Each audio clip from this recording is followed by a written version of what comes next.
say about what's been going on. Sorry, Ed. Down in Melbourne, yeah. Oh, no, I was just going to say, in relation to the donor, it's really important that people let their family members know about their wishes, because you can specify it on your license, but then your family can override it. So you just need to make sure that your loved ones are aware of your intention. Would love to know the actual stats. Wouldn't it be, Rob? You might be in a good place. Paul knows before everything. Before the end of the show. I think being this day, we're paying it forward. And it'd be remiss of me not to mention my dear mother. She was an organ donor. My dear mother, Elizabeth Matheson, passed away early. She was only 55 years of age, which was quite sad. It was unexpected.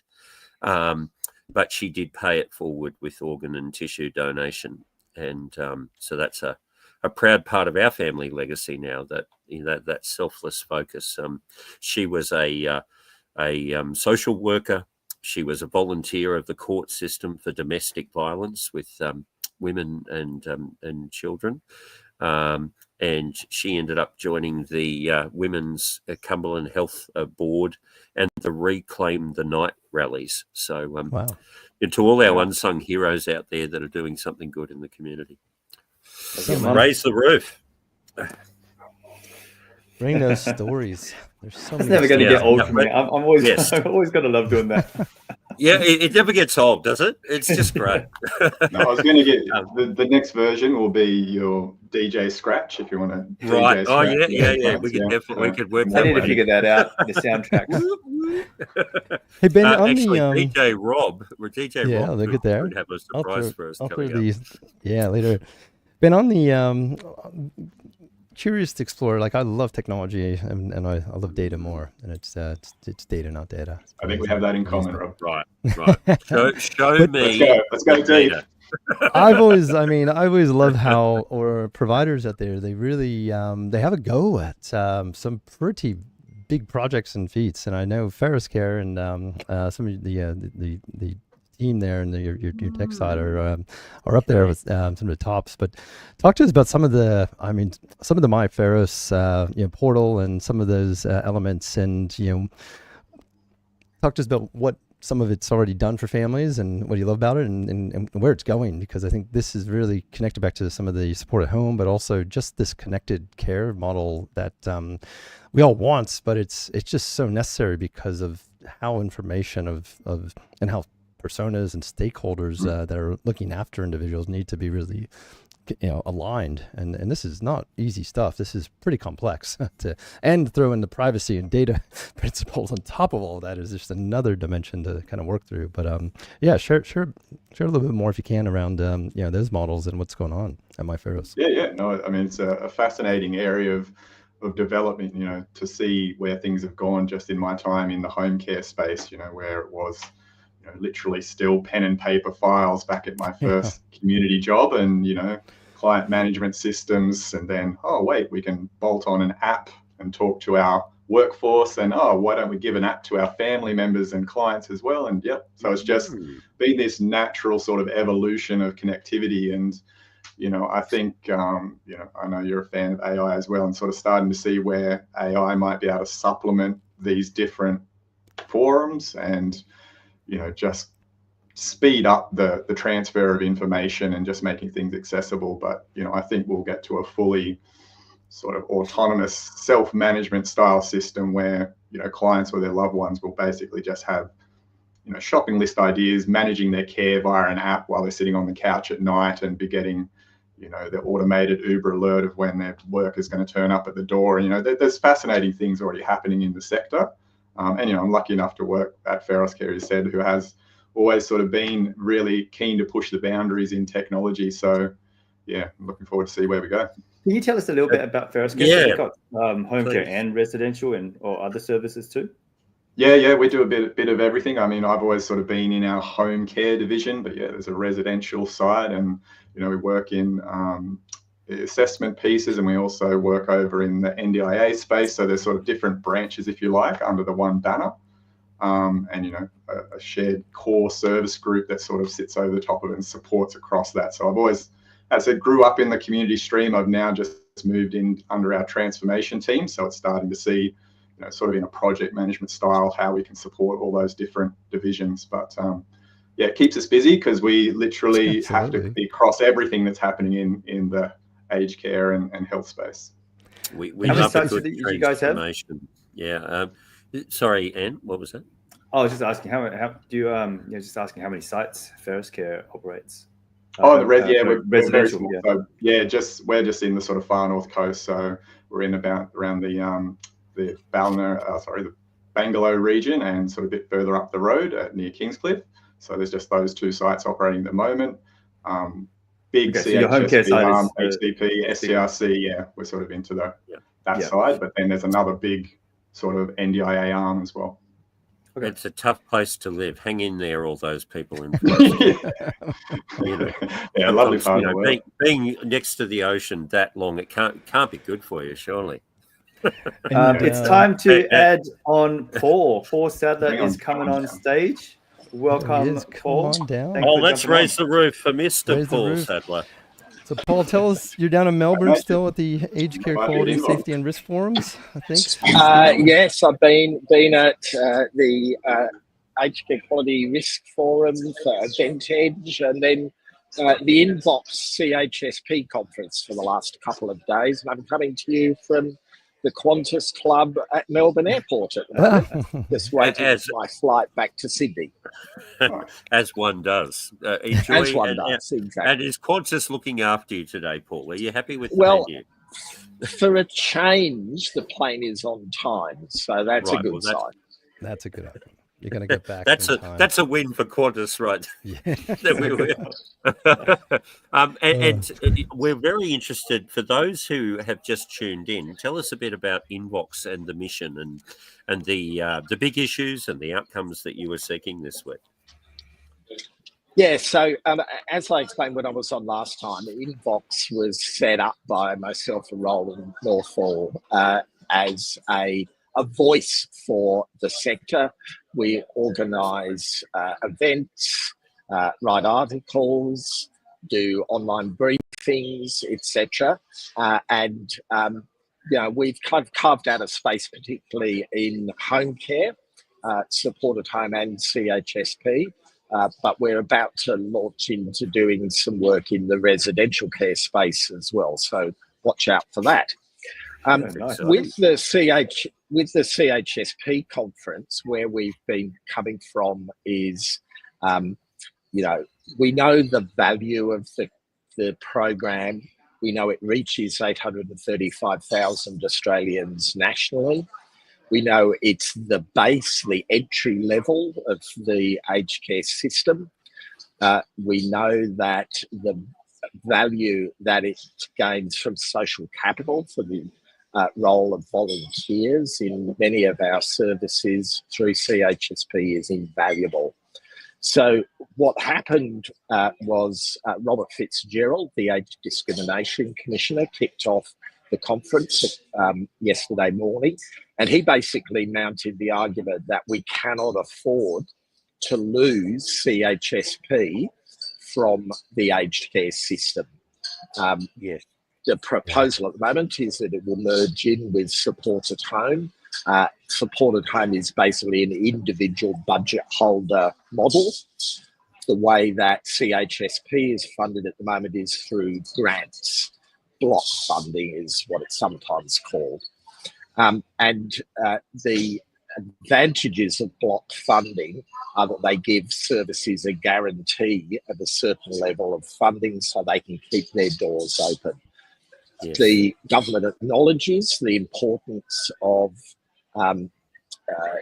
block funding in, for example, rural and remote Australia, services to Aboriginal people.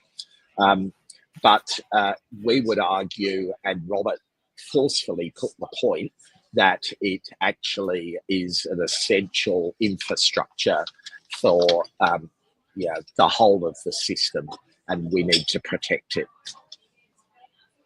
So some big before issues. We go to a question for Ben, I wanted to ask you about the conference that you went to. What conference did you go to, and what were the key takeaways? So at the Aged Care Quality Risk Forum earlier this week, which was put on by Event Edge, I sat in on workforce sessions, home care reform sessions, finance sustainability sessions. And some of the key takeaways there were that while the financial performance of the system has improved, and Robert can attest to this, it's on shaky ground ultimately. It's not guaranteed to continue to improve in residential care. There's a lot of uncertainty about how the support at home transition that home care packages are about to go through will work out for the financial sustainability of the sector. So a lot of doubt and questions about that, but also some confidence from some of the providers talking about their own plans for investment in new residential care infrastructure, and particularly some hope that if supported home settings are right, that we can actually make it a successful system into the future.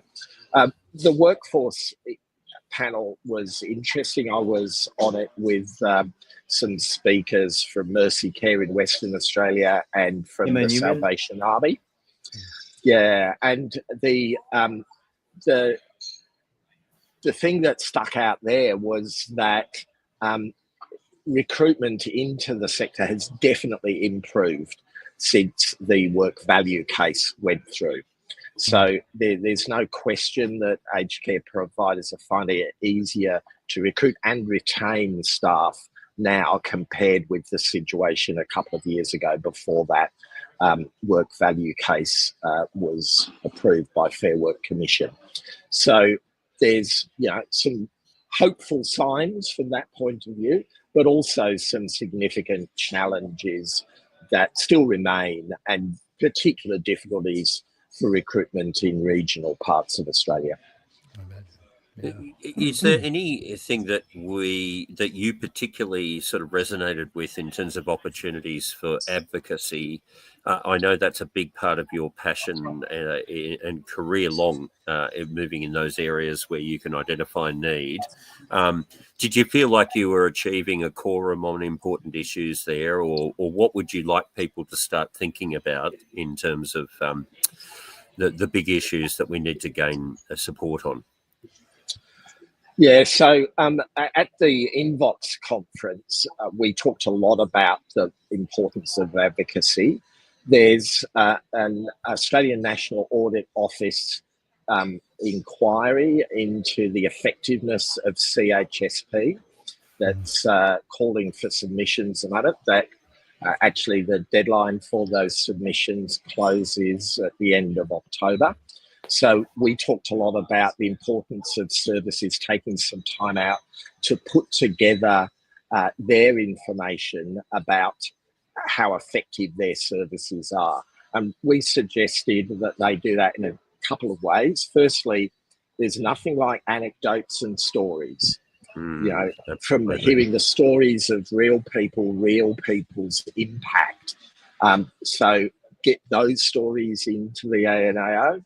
But secondly, obviously, where you've got hard data that is held at either an individual service level or held at a peak body level. So, people like Meals on Wheels Australia that I'm involved with, Ageing Australia, the other peak bodies, if we can be putting together some stronger evidence base, that will obviously be a critical factor as well. So that advocacy piece was a really strong theme at the INVOX event. Yeah. And while you've still got the microphone, Paul, I've got a question from Susan Howarth. Thank you so much, Susan, for contributing.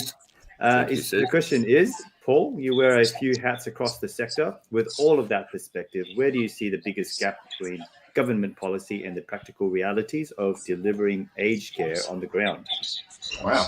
Look, nice, easy question. Yeah. Nice, easy one for a Friday afternoon. I think the answer to that is the biggest gap is what the Inspector General called out in her report yesterday, which is that we've got an aspirational new Aged Care Act about to come into force. It talks a lot about high quality care, the rights of people to access good quality aged care services.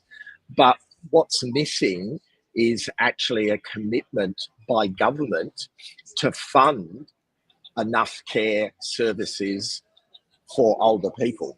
As you were talking about a little earlier, we've got the new data out from the Senate inquiry indicating there's 108,000 people waiting for allocation of the correct level of home care package or any level of package at all. And we've got another 121,000 older Australians awaiting an assessment for services.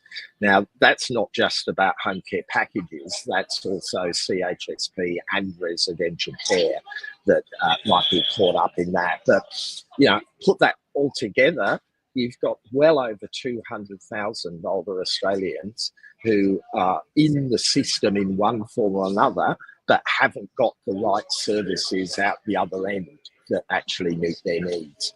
So that's the big gap between rhetoric that government puts out and the reality on the ground for older people. And talk to us about the timeline. There's a big number that Rob threw out earlier in the show about 1.3 million needing these services over what timeline. So there's a real imperative to get this right in terms of the rollout, because big numbers waiting on the successful.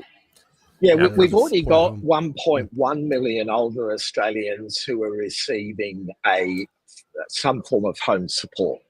Majority of that through CHSP, but now 300,000 of them through home care packages.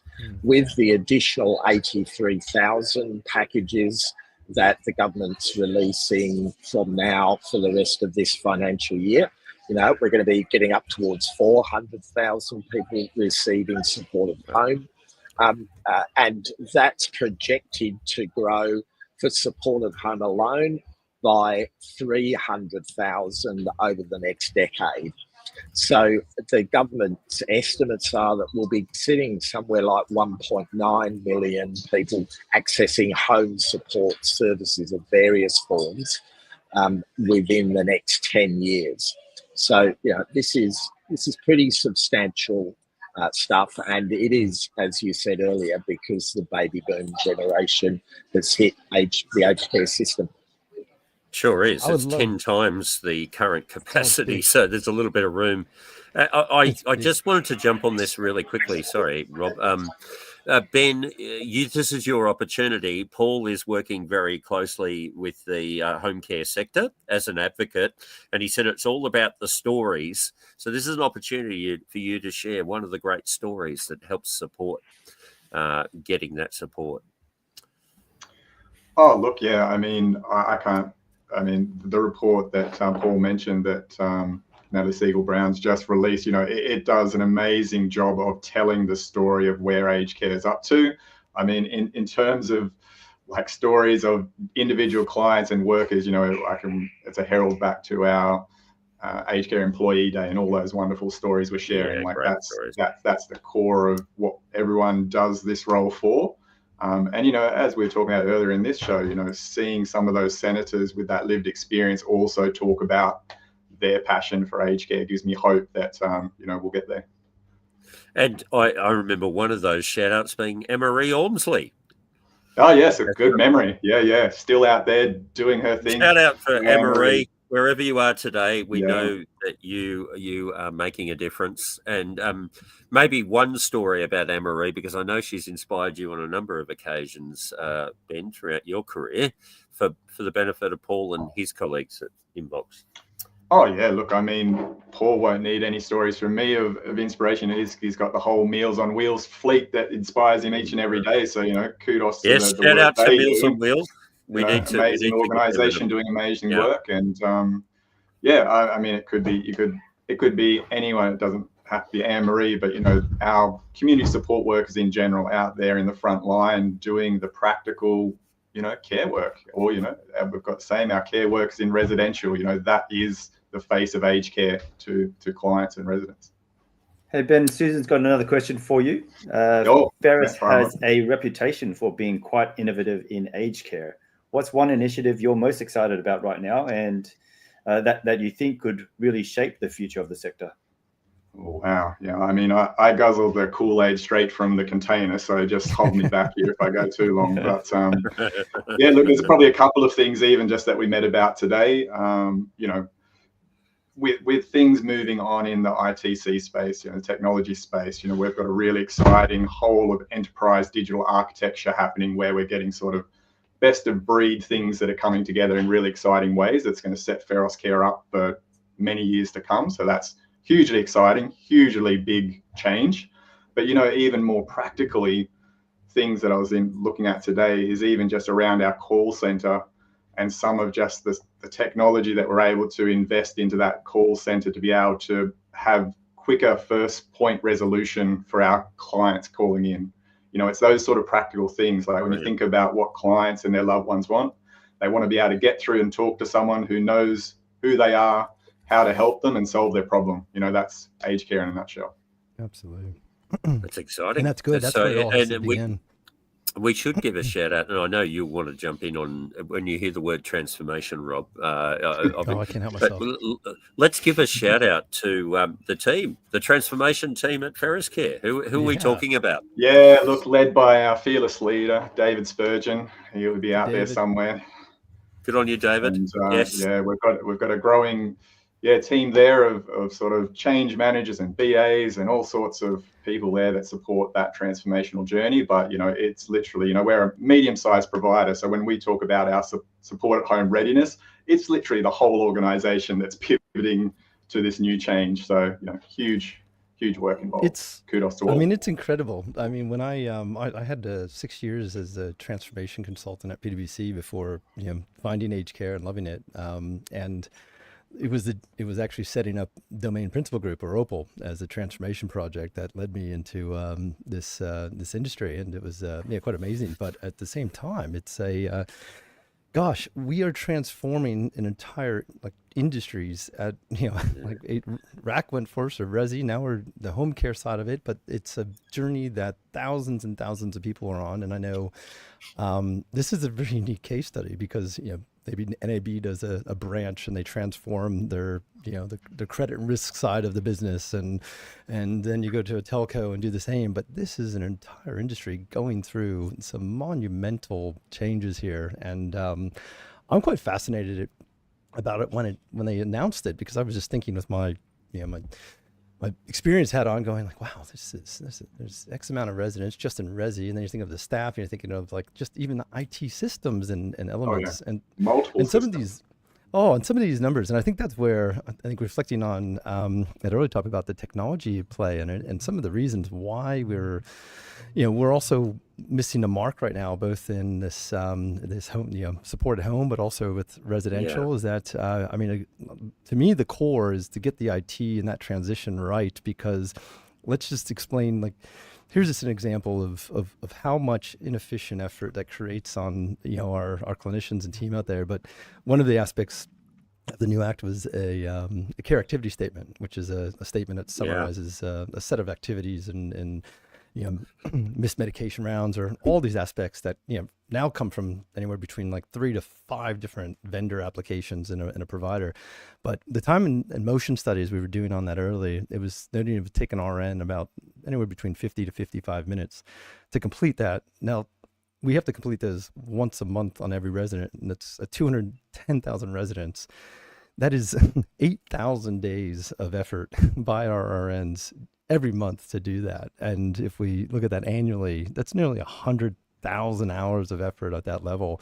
So, I mean, this is where AI, but this is also where getting the technology right and getting that as the foundation so we can scale and augment this, new reporting standards. Because now I would say a lot of the teams out there, and Ben, you probably get pulled into that as well. Like, I know you're doing the transformation project, but can you come back in? We got the QFRs we got to go through, and we got to add back in physio and all these other elements. And that's just sort of signs and symptoms of like where the technology is still, not catching up and not there. But I mean, that is a huge load on the teams. And I think that's a very important perspective that needs to be continually discussed, because if that was happening automatically, and I've got views on how it could happen, but if that was happening before we actually got into now where the rubber hits the road and we're dealing with some of these other streams, I mean, we would have at least a good ball out of the air and could focus on more of some of the critical transitions. But we may not actually need as much of the workforce that we talk about, because there is still so much just manual activities in our sector that's still I think they'll get absorbed. With the numbers of people coming into care, we need to free up people to be able to deliver that face-to-face care. So that, I mean, and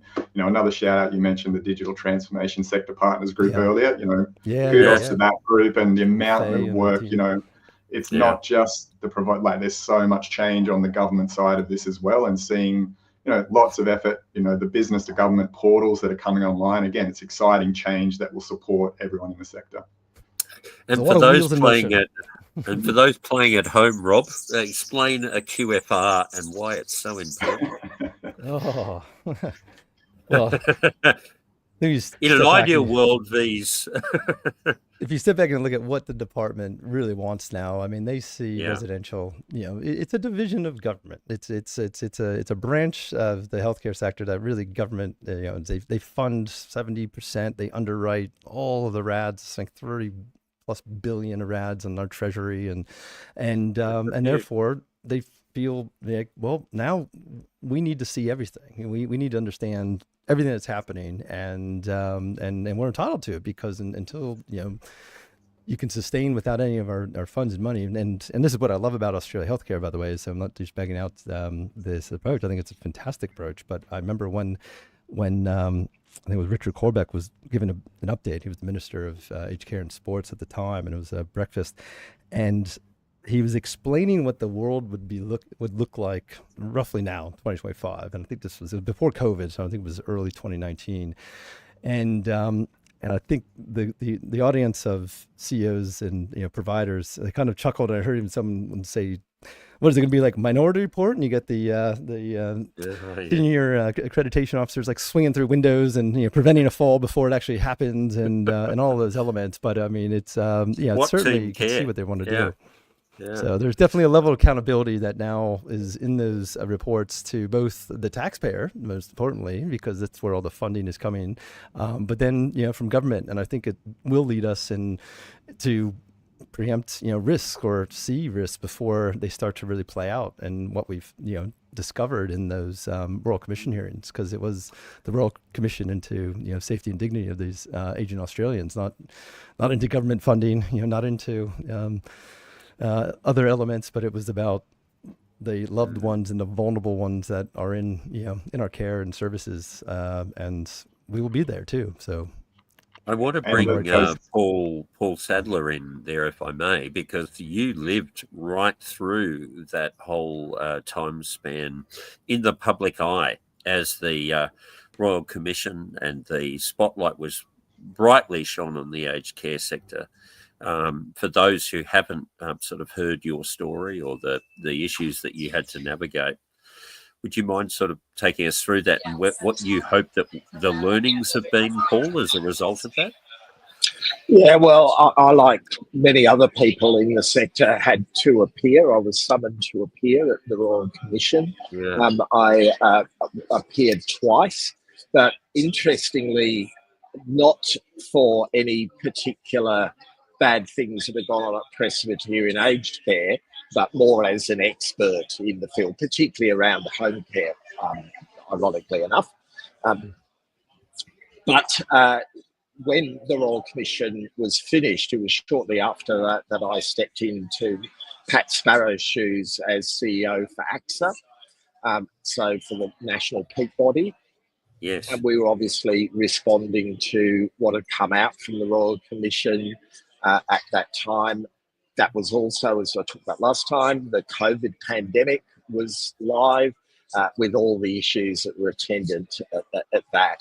So, it was a pretty stressful time, but a very rewarding time. And I remember just walking through the local shopping centre at Hornsby, and somebody that I didn't know barreled up to me and said, "Oh, thanks so much for everything you're doing." It's been great to see you representing us in the sector and in the media. So, yeah, that was my experience. I really appreciate Paul and the human moments, don't you, Paul? You really, when you're on the front line like that, when you're taking the hits and potentially unfairly so, that you kept, because I know you were sharing that was quite a challenging time for you personally, and the health implications of that, and that's how we started talking about the what's in place for executives that are on the front line in terms of burnout, mental health, and hopefully that's coming through the inquiry too, because you've got big reforms happening. How do you strike that balance while you're managing reform? Yeah, and I think the Inspector General's report really has summarised a lot of that very well. I might sign off now, guys. There's a bit of background noise. The Qantas Club is filling up on a Friday afternoon. That's what it was, right. Really appreciate having you on, Paul. Well, a big shout out for our friend of the show, Paul Sadler. Bye. Thank you for all the good work you do. All right. Guess who we've got? We've got Kim Davis backstage as well. Oh, she's back. Oh. Hi, Kim's Kim. back. Kim's back from up the road. Let's see what Friday she said. She missed most of the conversation and wants to catch up, but just happy to have her on and got a bit chat.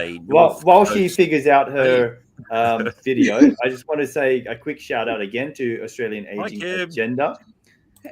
There she is. Quick shout out to our partners at the Australian Aging Agenda. Absolutely. They just released their spring issue of their newsletter, or what do they call it? That looks fantastic. But that's a little plug on me. Look. Yeah, he's that a smart little guy in the top left there. Yeah, I recognise that guy. He looks suspiciously familiar. And that's Lorraine Apollos as well. So check out their spring issue. It's probably the link will be flying around probably in everyone's inbox. Again, thank you, Natasha Egan, Mark Ryu, and Australian Aging Agenda. And everyone should go to the 2026 Positive Aging Summit. So keen to see everyone there. Got my ticket. Absolutely. Shout out to the Australian Aging Agenda. Great people doing great work. And Kim, speaking of doing great work, what's happening in your world this week? Just another week. Sorry, I wasn't really being. You're in it now. Thanks for that. Yeah. And I see Ben's with us. Yes.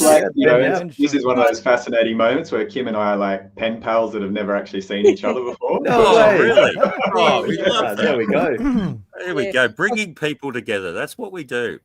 Yeah, so, I thought Ben's thing on LinkedIn with the basically the risk mitigations for the program, I thought that was excellent. Yeah, just causing mischief.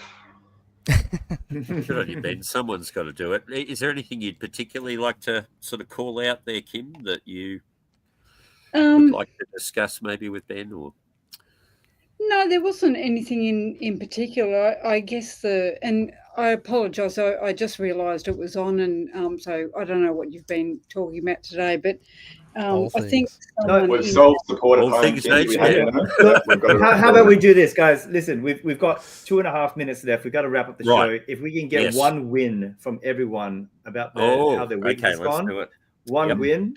And just because you've just jumped on, Kim, I'll give you some time to think about it. We'll start with Rob, go Owen, then Ben, then finish with you, Kim. Well, actually, we'll finish with me. So, Rob, go ahead. Done. What is a win? Well, I was going to give Kim props for bringing the Living Well model that we talked about, because I wanted to talk to Ben about that as well. That it was fantastic, little representation. But the win of this week, that was last week, so we can we'll revisit that in the future. Win this week is we've got some really innovative things happening with some of the state level governments dealing with the hospital bed blockage areas, and fingers crossed, but I think we may have solved for some situation that it's just been jumping through hoops and running through red tape, but we've had to deem a provider ID into the new act and get that into a group that is looking to target that real problem point because they need to have a transitional care license in order to really execute this. So that was probably the last 5 days of also something I thought would be off the side of my desk, but became all encompassing. But Friday we got there. So the solution we're working through, and I'll talk more about it in the future. But I think it's I'm really excited about that because it's a problem that impacts all of us, and certainly for those people stuck in those hospitals and even the staff that have to interact on a daily basis, where they're now in we'll be in a better position, and certainly the system will benefit from it. So yay to that. Hands up. Yay to that. Yes, right. That is a win. That is definitely a win. What you got? Well, I get to wear my Liverpool jersey. I get to have a reason because it's Jersey Day. You'll never walk alone Liverpool. if you follow Liverpool. For those who don't, well, but, no, I'm just saying. But I think that the fact that we're highlighting the issue of organ and tissue donation, Kim, if you weren't on earlier today, it's a great story of a young boy, 13 years of age, lost his life early, but the family decided to pay it forward by donating his tissues and organs. It literally saved 5-6 people's lives. It started a national movement. And so now Aussies all over the country have an excuse to wear their favourite jersey. So shout out to the Gremo family and the great work they're doing with Jersey Day. Let's raise the roof for Jersey Day. Jersey Day. All right, Ben, what you got? Short and sharp one from me. 40,000 home care packages going to older Australians this year. Just kudos to everyone involved who brought that to bear. So job's not done. It's just a start, but it's worth celebrating. That's a big win. 40,000. Yeah. Tell us the number. That's fantastic. Yeah. So 20,000 before November, 20,000 between November 1 and December 31, and then another 43,000 the first half of next year. But we've just got to keep it coming. Keep it coming. Good momentum. All right, Kim, you're up. Look, it's been a week of documents for me this week. I've got a win. It's a weekend now. I've had some really good conversations with our exec team, and I really feel as though we're starting to hit our stride. Everyone was very tired when they delayed the implementation of the Act, and so it's been a struggle the last couple of months, but I think we're getting our second win. So that's a win, just sort of feeling as though we're pulling together as a team and we're on the right path. Absolutely. That's a big win. Kudos well done to you and the team. And talking to you guys also. Yeah, of course. Yeah. we feel likewise. My win is that I've recently launched my recruitment agency, Aged Care Recruitment Experts, ACRE for short. Yes, you have it. Thank you. And that's a win for me because I quit my job 6 months ago, right? And today is I got to go to my kids' school to celebrate their Father's Day morning tea. And every year previously, I had to miss it. So this is the first one where I could just make the decision and ask no one but myself and go to this my son's morning tea event. So win for me, win for shout out to all the fathers out there for Father's Day. Oh, Father's Day. Yeah, absolutely. Father's Day win. Yes. Yep, for all the fathers out there that are doing their bit. But guys, we're wrapping up. Thank you so much. Thank you, Kim, and thank you, Ben, for joining us. And there we've got our DJ playing us out. So bye guys. Thank you. And let's make Aged Care